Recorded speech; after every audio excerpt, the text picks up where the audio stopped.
And this is August Wood, and who's showing us how he makes his baskets. Now, he went through and told me all the different types of things. So we have devil's claw, which he has made right here. There's cattails, which he's attaching to the center, Right here. and then which are those. And then the very fine ones, those are willow right there.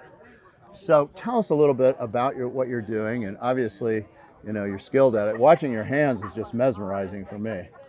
So right now I'm just working on the basket. I'm actually starting a basket, and so autumn baskets are generally started with the specific knot right here. Right. So sometimes if you're out and you see baskets in certain collections and you're not sure, you can look at the center, and that'll generally tell you that it's an autumn basket. And so right now I'm just starting with the center, using devil's claw, and so that devil's claw that I've used to get started is running out. So now I'm adding cattail to it to create the foundation as I keep going, and eventually I'll add willow to it once the basket gets to the desired size that I want it to be, and so then I'll start putting the design in as I go on further. And when you start that, like you made this basket, did you know it was going to be a basket like that versus a tray when you started it, or does it speak to you and just says, nope, we're doing this? Yeah, pretty much. They kind of have their own mind when they're working. Yeah. Sometimes I have to change their mind as well.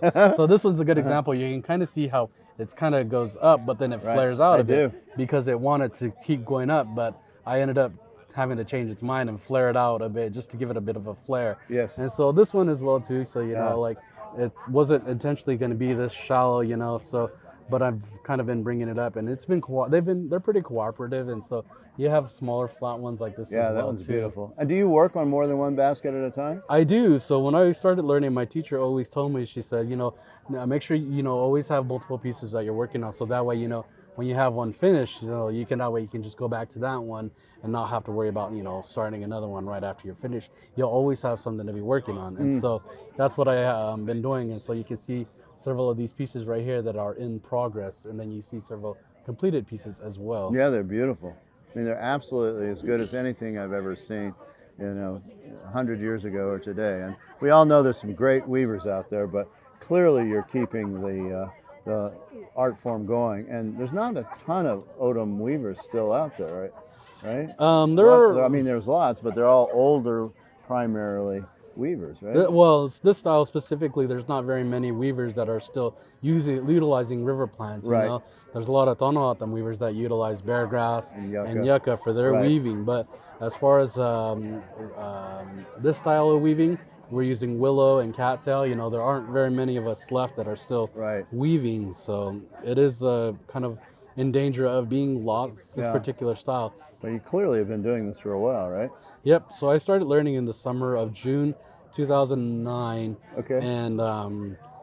And from there, I've just kind of kept working on baskets. Yeah. And so I was just explaining to a couple other ladies here, the first one I did, I was like, oh, I think I could do better, and then after I made that one, and it was just kind of like the same idea, I think I can do better, and I want to see how this one can come out, Yeah. And so ever since then, it's just become a full-time occupation for me, Yeah.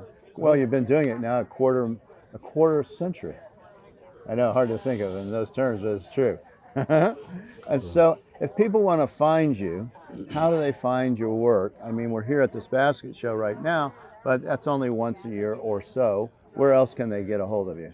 So sometimes I'll be at the Herd Market, Indian Market, usually the first weekend in March.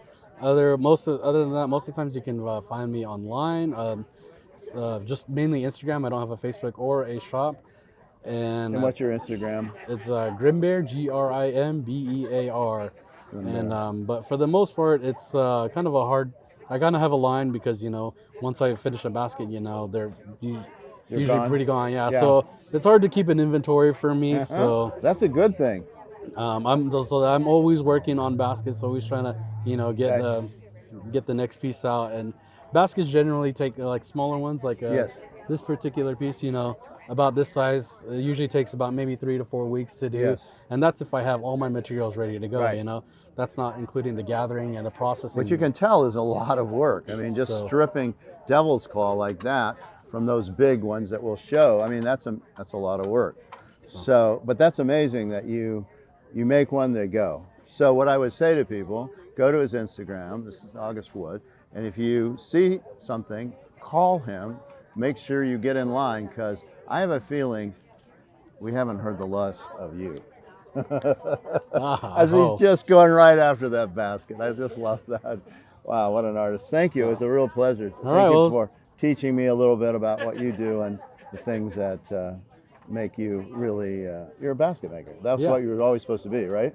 I guess so. Yeah, clearly. August Wood. Thank you.